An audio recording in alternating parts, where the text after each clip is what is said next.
Chers amis, bonjour et nous nous retrouvons donc en ce début d'année 5784. Donc que cette année vous soit prospère, heureuse à vous, à votre famille et à tout l'homme Israël.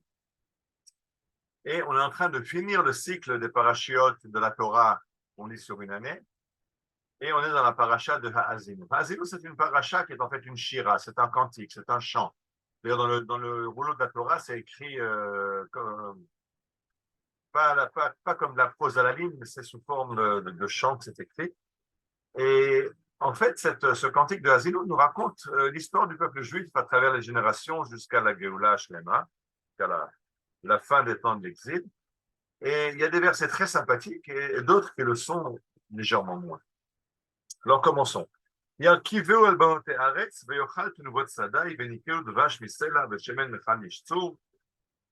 nous donne le pays et nous mangeons le produit des champs et il nous abreuve de miel des rochers et d'huile qui sort du roc aussi. Et de quoi s'agit-il? D'où voit-on du miel de l'huile qui sort des rochers? Le Talmud, pardon, le Midrash, la Psikta nous raconte la chose suivante. Il sort le miel des rochers. De quoi s'agit-il? Il s'agit de Sichni. Sichni, c'est une ville juive en Galilée. Aujourd'hui, il y avait une bourgade arabe du nom de Sachnim. מעשה שאמר רבי יהודה לבנו צא והביא קציעות מן החבית, אמר לו אבא של דבשי. Donc Rabbi Yehuda de Sichni envoie son fils lui chercher des figues séchées, des figues dans une jarre, et le fils le revient et dit, papa, il y a du miel là-dedans, il n'y a pas de figues. Alors son père lui répond, plonge ta main au fond et tu verras qu'il y a des figues. Mais elles sont tellement sucrées qu'il y a un sirop de figues qui flotte au-dessus, quand on est du miel. Le miel, ça fait du miel d'abeille, ça fait du miel de dattes, du miel de figues, ce sirop sucré. Et il y a tellement de sucre, tellement de sirop qu'on a l'impression que la jarre est remplie de miel. Le shemen mechal mishtzur et l'huile qui sort des rochers. Et nous étim chez le Gush Chalav, ce sont les olives de Gush Chalav, de nouveau un village de Haute-Galilée, aujourd'hui un village qui porte le nom de Jish, Gush Chalav. Maaseh Shamar Rabbi Yossi livno betzafre. Rabbi Yossi a dit au matin à son fils, allez, va nous étim inalia, monte sur le toit et amène-nous des olives pour le déjeuner. Il est allé sur le toit et il a vu que tout le toit était inondé d'huile. Il y avait tellement, ces olives étaient tellement gorgées d'huile que ça s'est répandu, même sans les presser, l'huile a coulé et s'est répandue sur le toit. Alors ça montre la bracha que Dieu peut donner en Israël, où on a un pays qui rengorge de richesses agricoles, mais le verset après nous donne des fois le prix qu'il faut payer pour ça. Et 2 versets plus tard, la Torah nous dit, Vaishman Yeshurun Vayivat. Yeshua l'Israël s'est engraissé et il a rué. Shamanta avita kasita, tu étais engraissé, tu as grossi, tu es enveloppé. Veitosh Eloah Wasaou, Vedabel sur le château et tu as abandonné Dieu. Il y a un risque. Le Midrash nous dit, Amar Rabbi Chia Barava, Pamachat mitarat etzal bal habayit benutkeya. Donc Rabbi Chia nous raconte qu'une fois, il était invité chez quelqu'un de très riche à Lutkaya. Lutkaya, c'est en Asie mineure, en Turquie aujourd'hui. Et vieux le Fanav Shulchan Shel Zahav, Masoy Shisha Asar Bnei Adam. Ce personnage était tellement riche qu'on a mis une table d'or. Il fallait 16 personnes pour porter la table et l'amener au milieu du salon. Et là-bas, il y avait de la vaisselle en argent et dessus toutes sortes de mets et de parfums, une richesse incroyable. Mais quand les serviteurs mettaient la table, dressaient la table, ils répétaient, la terre appartient à Dieu et c'est Dieu qui l'a la terre appartient à Dieu et ses habitants aussi. Donc quand ils ôtaient la table, alors il disait, les cieux sont à Dieu, mais la terre il l'a donnée aux hommes.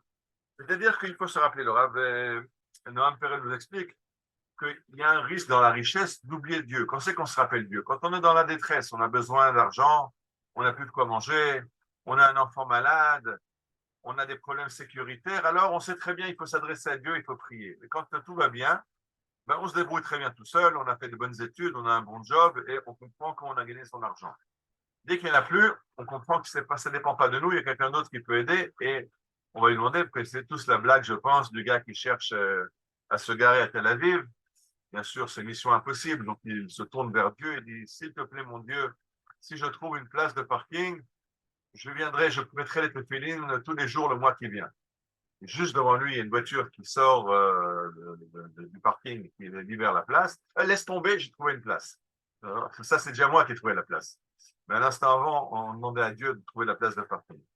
Alors, la Torah nous dit qu'il y a un risque, le risque de la richesse. Le Rav Noam Perel nous enseigne, Vacher Ribouya Tova, ma fille et quand on est trop riche, alors on oublie la richesse, on s'habitue. En gadol b'nisyonot adam b'nisyon hashefa. Il n'y a pas d'épreuve plus dure pour l'homme que l'épreuve de vivre dans l'opulence. Et c'est pour ça que l'homme essaie de se trouver des freins. Par exemple, ce personnage très riche de Lutkaya qui faisait dire à ses serviteurs, ses esclaves, rappelez-vous, la terre est à Dieu, c'est Dieu qui nous la donne. Il fallait tout le temps le dire pour se rappeler, ne pas oublier, ne pas tomber dans le panneau, dans le piège que c'est nous, c'est notre labeur et nous qui avons tout fait. Et dans ce verset, Shamanta Alvita Kasita, il y a un midrash dans le Sifri qui est un midrash de Halakha.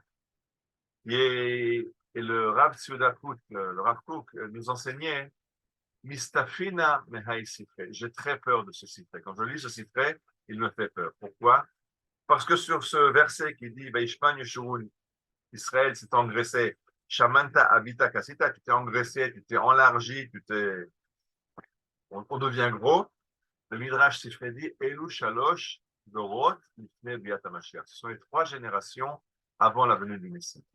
C'est-à-dire que pendant les temps d'exil, la plupart du temps, on n'a pas été dans l'opulence, on était en général dans le besoin, on était dans les pogroms, on était dans les maladies, dans les épidémies.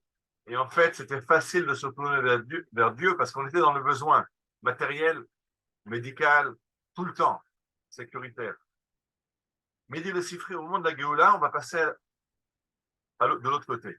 On va être dans une opulence terrible. Et le Rav Tzudakut, c'est dangereux parce que Shamanta Avita Kasita, quand tu vas devenir très riche, alors la réaction risque d'être Veitosh Elohe Asaou. Tu quittes Dieu. C'est-à-dire, c'est ce qu'on voit aujourd'hui, toutes ces manifestations contre l'État juif, parce que c'est ça qui est derrière, il ne faut pas tromper, c'est pas des manifestations pour ou contre la démocratie, ce n'est pas du tout ce qui est en jeu. L'enjeu, c'est est-ce que les gens du pouvoir et de l'argent continueront à avoir la main mise sur le pays ou pas? On voit que c'est les banques, les grands consortiums commerciaux, etc., qui dirigent ça parce qu'ils veulent continuer à nous pomper de l'argent. Mais il y a un problème, effectivement, quand on est dans la richesse. C'est-à-dire, il y a un très beau verset où Dieu nous fait savoir par le prophète arrivera le moment où je ramènerai ceux qui sont perdus en Assyrie, et ceux qui ont été repoussés vers l'Égypte. Ils viendront se prosterner devant Dieu à Jérusalem. C'est un verset qu'on va lire à Yom Kippour. On l'a déjà lu à Rosh Hashanah dans la prière. Et Chazal nous explique qu'il ne faut pas lire Assyrie et Égypte. Il faut comprendre le mot. Assyrie en hébreu, c'est Ashur. Ashur, c'est la racine de Osher, la richesse, le bonheur. Mitzraïm, qui est un pays d'Égypte, dans la racine, Meitzar, ça veut dire ce qui est étroit, ce qui t'oppresse. Et dit Chazal, il y a 2 façons d'être en galoute. On peut être en galoute à cause de la richesse, on peut être en galoute à cause du manque, à cause de l'oppression.